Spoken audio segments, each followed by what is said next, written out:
Hola, mi nombre es Cristian Patiño y pertenezco a la Facultad de Ingeniería Civil de la Universidad de La Salle, y en esta presentación vamos a hablar sobre la utilización de desecho de caucho en aplicaciones no estructurales. La gestión de residuos sólidos es una de las principales preocupaciones ambientales en el mundo. Cada año millones de neumáticos se generan en todo el mundo y de hecho los neumáticos son extremadamente durables y no naturalmente biodegradables. Por lo tanto, se evaluó el uso de hormigón recubierto de goma en aplicaciones no estructurales, en el cual se utilizaron diferentes tipos de partículas de caucho como miga y caucho fibroso.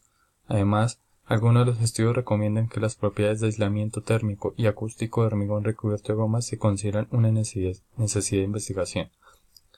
La producción mundial anual de los neumáticos es de aproximadamente 1.4 millones de neumáticos, un estimado de 17 millones de toneladas de neumáticos usados cada año. La producción mundial total de neumáticos de desecho representa el 2% del total de residuos anuales sólidos. En algunos estudios anteriores, la resistencia a la compresión se redujo en un 93%, cuando el agregado grueso fue totalmente reemplazado por las virutas del neumático. Además, el polvo de neumático causó la pérdida de resistencia a la compresión de aproximadamente 90% cuando reemplazó completamente el agregado fino. Algunas aplicaciones de este compuesto pueden ser aplicaciones arquitectónicas en construcciones de carreteras donde la alta fuerza no es necesaria, en paneles de pared que requieren bajo peso la unidad y en elementos de construcción o en barreras de sonido. Se utilizó cemento Portland tipo 1 ordinario para todas las mezclas, arena sílice natural y piedras caliza rosa de 3/8 de pulgada. Además se utilizó reductor de agua a base de polímeros sintéticos en mezcla tipo F. Se utilizó polvo de neumático con un reemplazo de arena en volumen. Se decidió con la misma gradación en la arena natural. Se utilizaron 3 tamaños diferentes de partículas de caucho para la proporción de gradación, en el tamiz 40, en el tamiz 20 y partículas de caucho de 2 milímetros mezcladas en proporciones 1:1:1. Las propiedades se pueden ver en las tablas. En la primera se ve la gravedad específica, el módulo de finura, y en la segunda tabla se puede ver la gradación del caucho en el tamiz 4, 8, 16, 30, 50 y 100. Los tipos. Hay 3 tipos de partículas de caucho. En el primero es un polvo de neumático de 4 milímetros, proceso de los residuos de neumáticos de camiones. Los otros 2 son tipos de caucho fibroso, que es un subproducto a partir del proceso de reencauchado de neumáticos. 2 tipos de fibras de caucho se separan por tamizado usando tamices estándar. Estos 2 tipos se denominan el de fibra 8 y fibra 4 de acuerdo con el tamaño de fibra. Las fibras que pasan por el tamiz número 8 y se retienen en el tamiz número 16 se denominan fibra 8. Y la fibra que pasa a través del tamiz número 4 y se retienen en el tamiz número 8 se denomina fibra 4.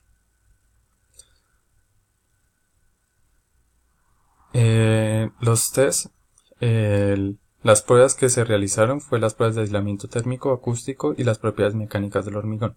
En la conductividad térmica, es una propiedad del material que indica su capacidad para conducir el calor y esta tendrá lugar si hay un gradiente de temperatura en un medio sólido. La atenuación del sonido. La atenuación del sonido se determina midiendo la reducción de la amplitud de una onda acústica. Las ondas de sonido se propagan a través del material por el efecto combinado de dispersión y absorción. Propiedades físicas y mecánicas. Para el concreto de goma se estudiaron resistencia a la compresión, densidad de absorción, resistencia al impacto y fuerza de flexión.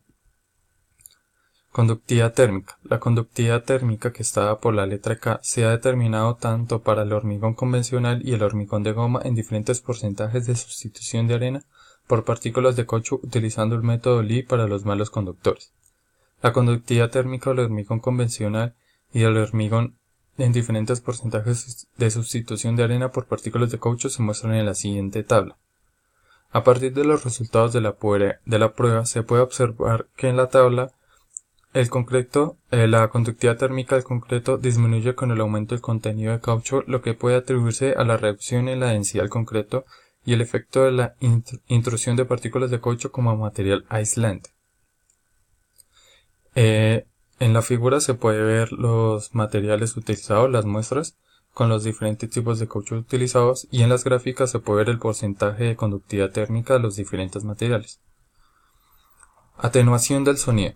Las ondas de sonido se propagan a través del material por el efecto combinado de la dispersión y la absorción, como atenuación igual a dispersión más absorción. El valor de una dispersión está relacionado con el tamaño de grano en materiales policristalinos y una absorción se relaciona con fenómenos tales como la pérdida de energía por fricción interna, que es la viscosidad, la conductividad térmica, la relajación, la variación en las moléculas de energía cinética, la variación en la densidad, la difusión debido al gradiente de presión y la termodifusión. En la gráfica se puede ver que la atenuación coeficiente aumenta con el aumento del contenido de caucho. Este aumento de la atenuación del sonido coeficiente indica un mejor aislamiento acústico de hormigón recubierto de goma. Esta se puede ver a propiedades que tiene el caucho. Propiedades físicas y mecánicas. Los resultados muestran que la resistencia a la compresión del cubo disminuye significativamente con el aumento en el porcentaje de sustitución de arena por el caucho. En el siguiente diagrama se observa que la reducción máxima resistencia a la compresión para el hormigón de goma es 93,3%, en reemplazo agregado fino 100%. Además se observa durante la prueba de compresión que muestras de hormigón con porcentajes de sustitución de arena por partículas de caucho 60%, 80% y 100% no presentan rotura frágil bajo compresión debido al comportamiento plástico de la goma. Estas propiedades o esas características se pueden observar en el diagrama. Acá podemos ver en la figura A, B y C para el polvo de caucho, para la fibra 8 y para la fibra 4 en las pruebas de compresión. Densidad y absorción del agua. La siguiente tabla presenta la absorción de densidad y el agua del hormigón convencional y de goma en diferentes porcentajes de sustitución. Se puede observar que la densidad disminuye gradualmente con el aumento en el contenido de caucho. Este comportamiento puede atribuirse a la menor densidad material de caucho. La reducción máxima de la densidad fue registrada por 20% a 100%. Además, la absorción de agua aumenta con el aumento de los porcentajes de sustitución de arena por el caucho. Resistencia al impacto. La resistencia al impacto se evalúa por el número de golpes que corresponden a la grieta visual y el número de golpes correspondientes a la fractura. Desde los resultados de las pruebas se puede observar que la primera grieta y el fracaso de resistencia al impacto de concreto recubierto de goma disminuye de forma significativamente con el aumento en el contenido de caucho. El número de golpes correspondiente a la primera grieta disminuye en 29%, 69%, 78%, 86% y 71%. Para el hormigón de goma en porcentajes de sustitución de arena por partículas de caucho en 20, 40, 60, 80 y 100% respectivamente, en comparación con el hormigón convencional. La prueba de resistencia a la flexión. A partir de esta tabla es evidente que la fuerza de flexión de hormigón convencional disminuyó significativamente con la inclusión de partículas de caucho. Las reducciones a la resistencia de la flexión son 32, 60, 60, 80 y 84% de sustitución de arena por partículas de caucho a 20, 40, 60, 80 y 100% respectivamente. Por otra parte, a pesar de la disminución significativa en la fuerza de flexión para hormigón recubierto de goma, el máximo periodo de mediados de desviación aumenta con el aumento en el porcentaje de sustitución de la arena por partículas de caucho, como se observa desde la tabla. El hormigón cubierto con polvo de caucho o con agregado de fibras de caucho no mejora la resistencia del hormigón, pero puede ser utilizado como aislante de sonido o con muros divisorios o en elementos de construcción simples como lo habíamos dicho antes.